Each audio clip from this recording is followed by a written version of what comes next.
Playing these characters, because it's very spiritual what we do as actors. You're on the set, you have your chakras all open, you're allowing this character to use your body as a vessel.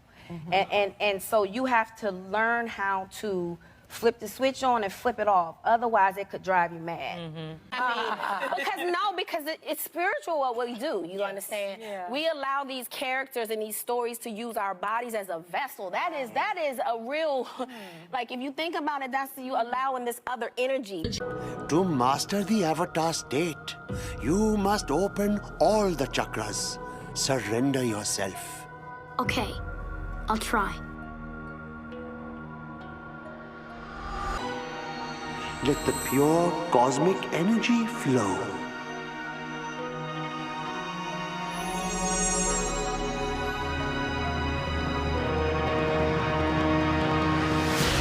Expose Evil here. Like, share, subscribe. Today I'm doing a video about actors and actresses telling themselves that they're letting spirits possess them to play a character in a movie.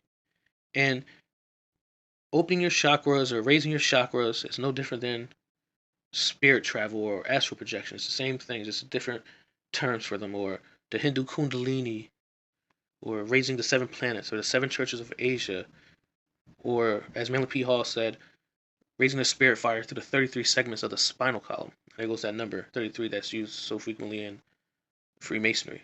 It's no different than Kabbalah. As you see here, the Kabbalah tree of life on the left. No different than the Thoth tree of life. It's the process of your spirit leaving your body and leaving it open to be a vessel for a spirit. And if you're not letting Holy Spirit in, what type of spirit you think is coming in? I don't like I don't like watching myself. Yeah. I prefer the experience. I mean, making the film is great. Right. The process is all fine, but then he's up there. Right. But then he's up there. What I did was got on my knees and sort of communicated with the spirits.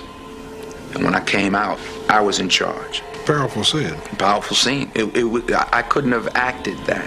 I couldn't have written that down and made a decision to play. Mysterious Secrets of the Dark Kingdom, The Battle for Planet Earth by J.P. Timmons. And real quick, for those who don't know about J.P. Timmons, you know, him and other pastors or their ministry went down to West Africa to preach Jesus. And they went down and spoke to high priests and different witches that were practitioners of the Odu Ifa tradition, the worship of the 7 African powers. And there you go again with the number 7. And yes, the 7 African powers line up to the 7 chakras. And this is something he said in his book about the spirit world. Age 65. There are numerous accounts of these humans traveling physically to the spirit world where they stay in the spirit while their body is used by a wicked spirit to return to earth. This human body being totally possessed by a demonic spirit can then be used for all sorts of evil schemes.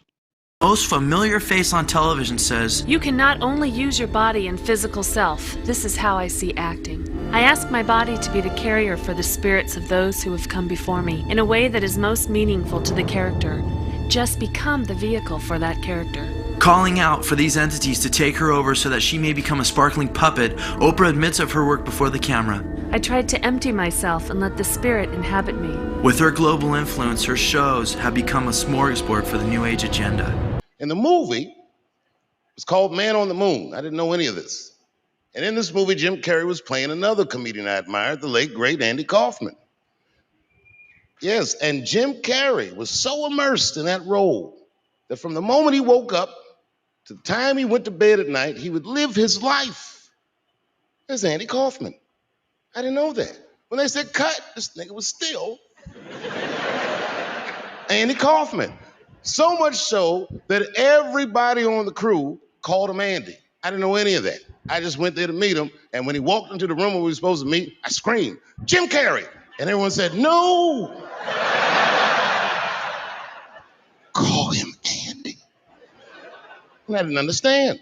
And then he came over and he was acting weird. I didn't know he was acting like Andy Kaufman. Just like, "Hey, how you doing?" And I was like, "Hello." Andy?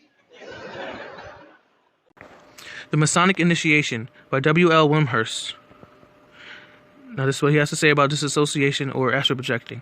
Nevertheless, a measure of disassociation does occur naturally even in the most healthy and well-organized people. It occurs in sleep when their consciousness may be vividly active, whether in ordinary or disorderly manner.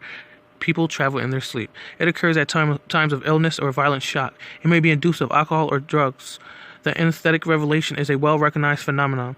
Under any of these conditions, there may be a complete ecstasis or consciousness standing out or away from the ego, from the physical body. Apparitions and even action at a distance are well-accredited facts. Such phenomenon explicable only upon the superstitions of the existence of the subtler vehicle than the gross body, of the fact that consciousness becomes temporarily transferred from the latter to the former, and that the two are capable of conjoint function in complete independence of the physical brain and body.